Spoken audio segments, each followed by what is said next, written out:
మాతృదేవోభవ. ఇప్పుడు మనము 2024 సంవత్సరంలో కన్యా రాశి వారి యొక్క గోచార ఫలితాలు, కేవలం గోచార ఫలితాలు మాత్రమే అనేక వీడియోలో చెప్పడం జరిగింది.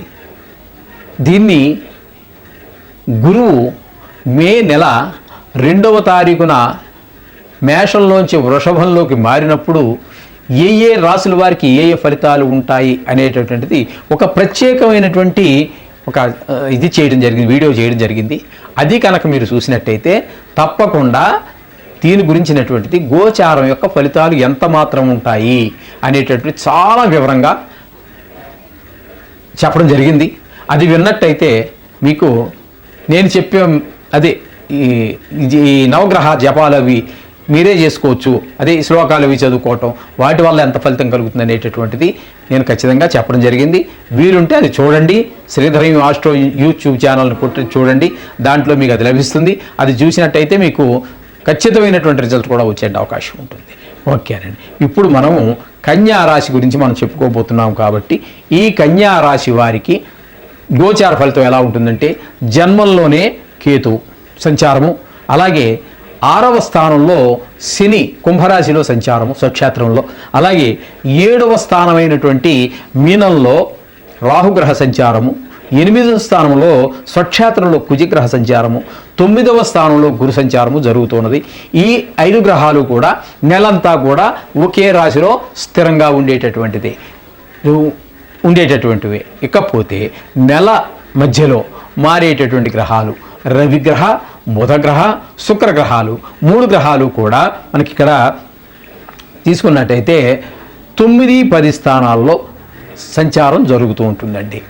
9వ స్థానంలో కొద్ది రోజులు, 10వ స్థానంలో కొద్ది రోజులు ఈ 3 గ్రహాలు రవి, బుధ, శుక్రగ్రహాల యొక్క సంచారం జరుగుతూ ఉన్నది. అయితే ఇక్కడ ఏ గ్రహాలు ఆయా స్థానాలలో ఉండటం వల్ల ఏ ఏ ఫలితాలు ఉంటాయి అనేది విడిగా చెప్పుకుందాము. టోటల్గా మొత్తం అన్ని గ్రహాలు కలిసి చేయటం ద్వారా ఏ విధమైనటువంటి ఫలితాలు వస్తాయనేది మరలా దీని తర్వాత తదనంతరం మనం చెప్పుకుందాం. ఈ గ్రహాలు విడివిడిగా చెప్పుకున్న తర్వాత మళ్ళీ ఆ విషయం కూడా మనం చర్చించుకుందాము. జన్మరాశిలో కేతువు అనుకూలమైనటువంటి ఫలితాలను ఇవ్వజాలదు. ఇక 6వ స్థానంలో సంచరించేటటువంటి శనీచర గ్రహం అత్యంత శుభప్రదంగా ఉంటుంది, చాలా మంచి ఫలితాలు ఇస్తూ ఉంటుంది. అప్పులుంటే తీరిపోతాయి, రుణాలుంటే తీరిపోతాయి, రోగాలు ఉంటే తగ్గుతాయి, కొత్త రోగాలు ఏమి రావు కదా, పాత రోగాలన్నీ కూడా పోయేటువంటి ఫలితాలు ఉంటాయి.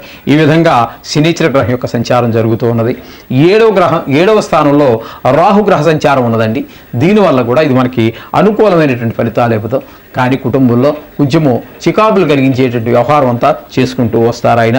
ఇక భాగ్యస్థానంలో గురువు ఉంది చూసారా, భాగ్యస్థానంలో గురు సంచారం చాలా మంచి ఫలితాలను ఇస్తాడు. అందులో ఎటువంటి అనుమానం అక్కర్లేదండి. ఎందుకంటే ఆయనకి ఉన్నటువంటి సామాన్య దృష్టి, విశేష దృష్టిలో కూడా 9వ దృష్టి అయింది చాలా బలమైనటువంటి దృష్టి కాబట్టి ఆయన అనేక రకాలైనటువంటి సంతాన విషయంలో కావచ్చు, ధన విషయంలో కావచ్చు, భార్య పిల్లల విషయంలో కావచ్చు, ఏ విషయంలో చూసుకున్నప్పటికీ కూడా జీవితంలో అతి ముఖ్యమైనటువంటి ఘట్టాలన్నిటికీ కూడా ఆయన సంబంధం ఉంది కాబట్టి అటు జన్మము, అటు 5వ స్థానానికి 9వ స్థానానికి అన్నీ ఉన్న స్థాన భావాద్భావం అన్నీ కాబట్టి అందుచేత 9వ స్థానంలో గురుగ్రహం ఉండటం అనేది చాలా శుభప్రదమైనటువంటి ఫలితాల్లో ఇవ్వడానికి సమర్థుడవుతున్నాడు. ఈ 5 గ్రహాల గురించి మనం చెప్పుకోవడం జరిగింది.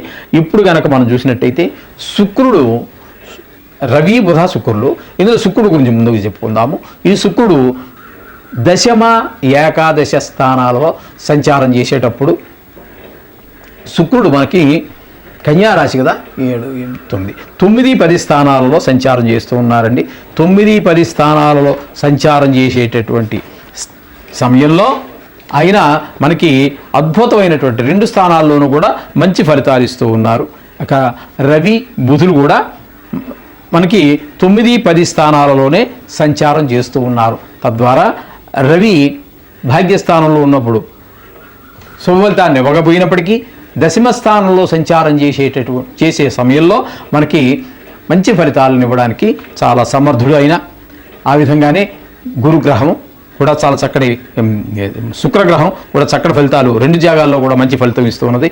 తద్వారా మనకి సుఫలితాలు కలగదేవి ఉన్నాయి అనేసి మనకి శాస్త్రం చెప్తూ ఉన్నదండి.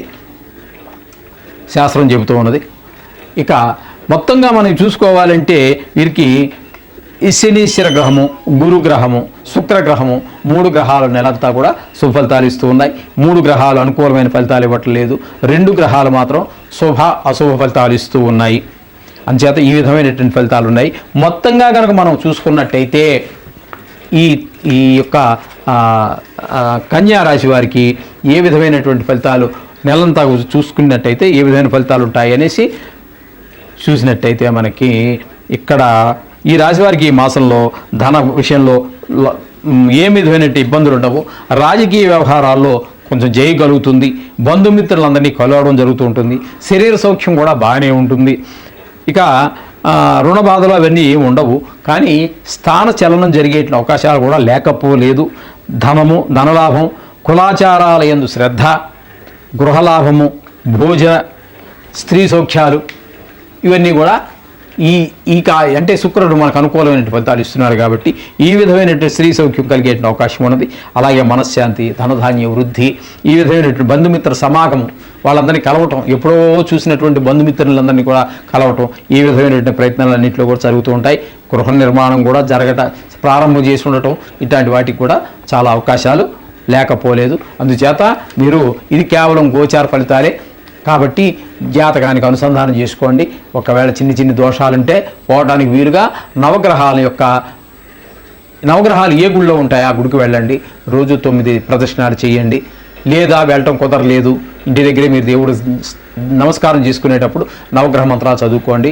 అంతా చక్కగా చిన్న దోషాలన్నీ పోయి, పెద్దవాటికి సంగతి తర్వాత చూద్దాము, అన్నీ పోయేట అవకాశం ఉంటుంది. ఈ విధంగా చేసుకోవడం ద్వారా మీ అభివృద్ధికి మీరే మెట్లు వేసుకోవడం జరుగుతుంది. శుభం భూయాత్. ఇప్పుడు మనము 2024 నెలలో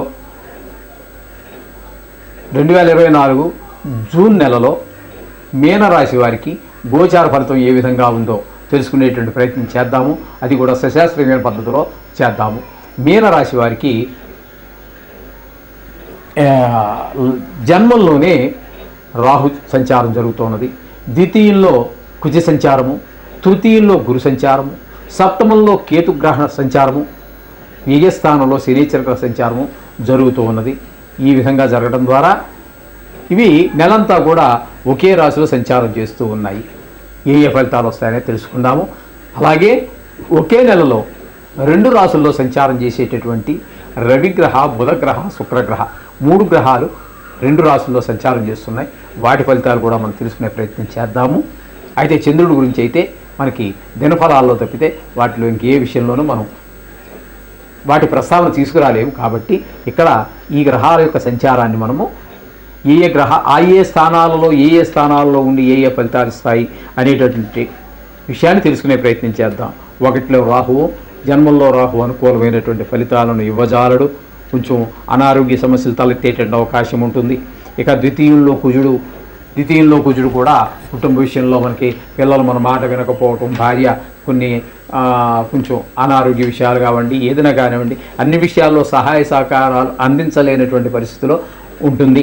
అలాగే తృతీయంలో గురువు కూడా శుభ ఫలితాలను ఇవ్వజాలడండి. సప్తమంలో కేతువు కూడా ఏ విధమైనటువంటి పరిస్థితి ఉండదు. భార్యకు కొంచెం అనారోగ్యం వచ్చే అవకాశం ఉంటుంది. ఆవిడ కూడా కొంచెము మనకి సరైన సహకారాలు అందించలేని పరిస్థితిలో భార్య కూడా ఉంటుంది. అలాగే మనతో పాటుగా భాగస్వాములు ఎవరైతే ఉన్నారో వ్యాపారాల్లో కానీ ఉద్యోగాల్లో కానీ వాళ్ళు కూడా మన సరైన సహాయ సహకారాలు అందించలేకపోవచ్చు. అలాగే వ్యయస్థానంలో శనీచర సంచారం జరుగుతోందండి. దీది కూడా ఏళ్ళనాడు శని కిందకే లెక్క వస్తుంది. శనిగ్రహం కూడా మనకి అనుకూలమైనటువంటి ఫలితాలు ఇవ్వజాలదు. అంటే నెల రోజుల పాటు ఏకగ్రీవంగా అంటే ఒకే రాశిలో సంచారం చేసేటటువంటి ఈ 5 గ్రహాలు కూడా మనకి ఈ అనుకూలమైన ఫలితాలు ఇవ్వటం లేదండి.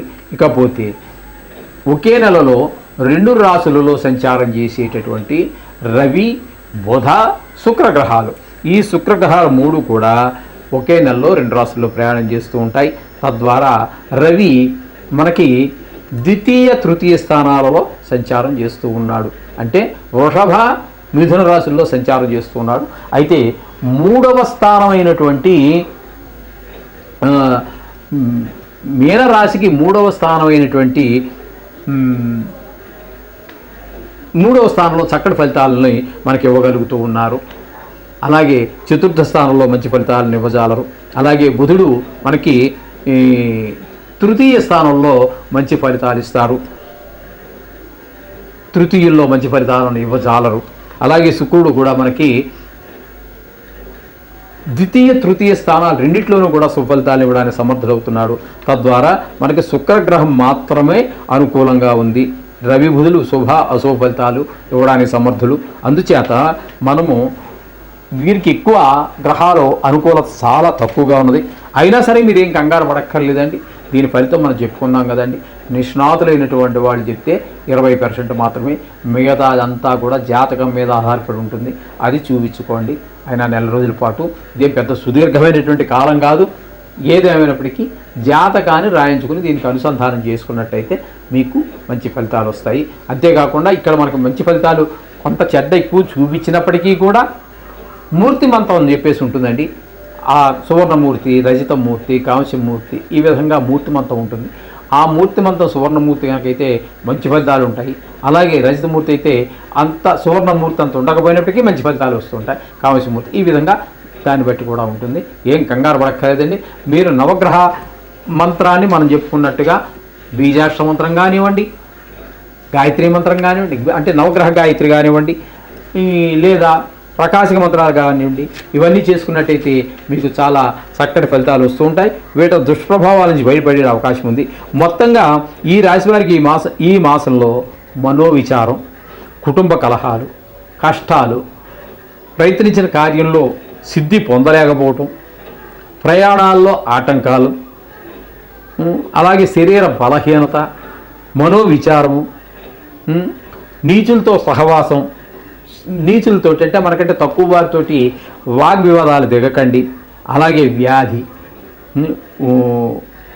చేసే ఉద్యోగాల్లో కూడా కొన్ని చోట్ల భంగం కలిగేటువంటి అవకాశాలు ఉన్నాయి. అశాంతి, బంధువులతో కలహము, కష్టాలు, ఈ విధంగా గౌరవహాని, అకాల భోజనము, ఇలాంటివి నిత్యం ఏదో ఒక కలహంతో కొంచెం తబ్బిబ్బుపడేటువంటి అవకాశం ఉంటుంది. అందుచేత ఈ 12 రాసుల్లో అందరికంటే కూడా ఈ మీన రాశి వారికి గోచార ఫలం బాగలేదని మనం ఖచ్చితంగా చెప్పుకోవచ్చు. దాని గురించి ఏం కంగారు పడక్కర్లేదండి. నేను చెప్పినటువంటి రెమెడీస్ ఏవైతే ఉన్నాయో, బీజాక్షరాలు కానివ్వండి, గాయత్రి కానివ్వండి, ఏదో ఒకటి మొత్తం మీద ఈ 40 రోజుల్లో మీరు చేసుకున్నట్టయితే మీకు ఆ కష్టాల నుంచి బయటపడతారు. తప్పకుండా శుభం భూయాత్.